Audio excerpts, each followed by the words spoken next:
On the first day of 1956, one of the greatest legends of our time recorded Heartbreak Hotel in Nashville, Tennessee. His name was Elvis Presley, and this, his first hit, officially introduced him to the American national music consciousness. The song was inspired by a young man who died an untimely death and evoked the last words, "I walk a lonely street." It was a song that would serve as the definition of a generation of music unlike anything the world has ever seen since.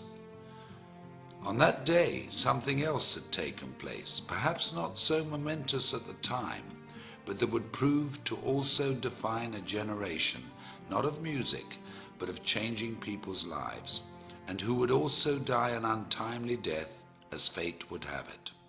On January the 1st, 1956, in a gritty little neighborhood tucked away in South Los Angeles called La Mirada, Mark Hughes was born. His life was fairly unremarkable.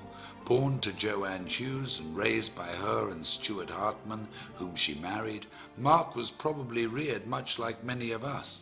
Mind your manners, be responsible, keep your elbows off the table, make good choices. He was skinny and good-looking, polite and friendly, and very protective of his two younger brothers. The quietest of the three boys, he'd inherited his mother's good looks and Stuart's focus and intensity. Like many families of the day, Joanne and Stuart moved the family to Camarillo to try to provide a better life for them, to build a future and keep the family safe. And like many other families of the day, their not-so-picture-perfect marriage fell apart and resulted in a divorce that would change the family forever. Mark's childhood was like many in the growing suburban community: school, day trips to the Channel Islands, bicycle rides and fishing outings. That all came to an end after the divorce, and Joanne began to chase her youth, trying fad diet after fad diet. It was a scary time for Mark, and when Joanne became sick in 1969, when Mark was just 13 years of age, the family returned to La Mirada. They lived with her parents, Mark's grandparents, Lawrence and Hazel Hughes, who took the family in and took care of them as only family could. But despite their best efforts, and with Mark's never-ending grief, Joanne died of complications from the deadly combination and steady use of weight loss and sleep aids. Mark was only 19 years of age.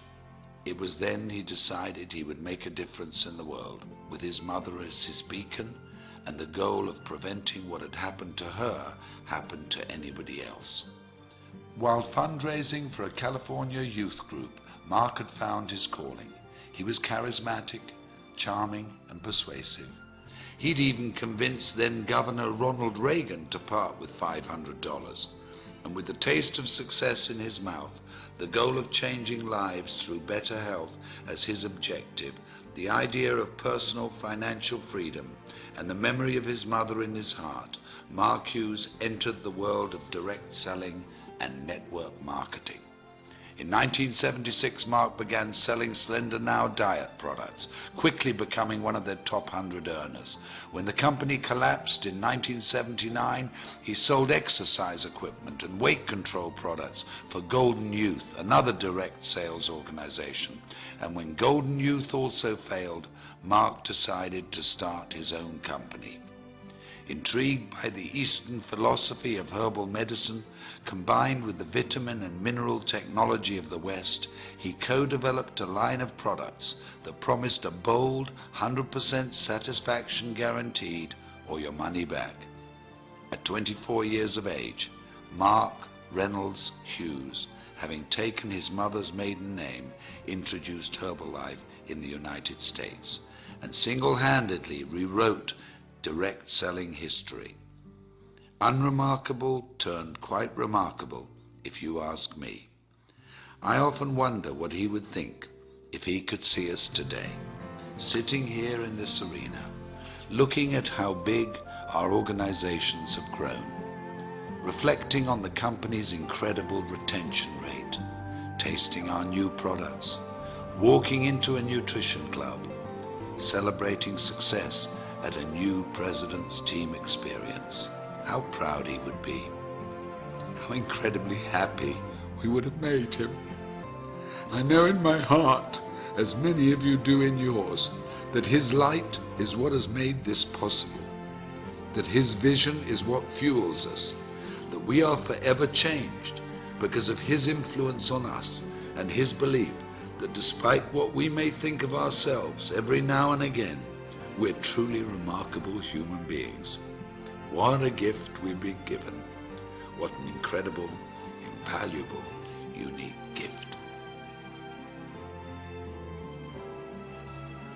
I had this incredible dream when I wanted to start the Herbalife company that we could help people lose weight and we could help them do it safely, and they would have not just hope, that they would have reality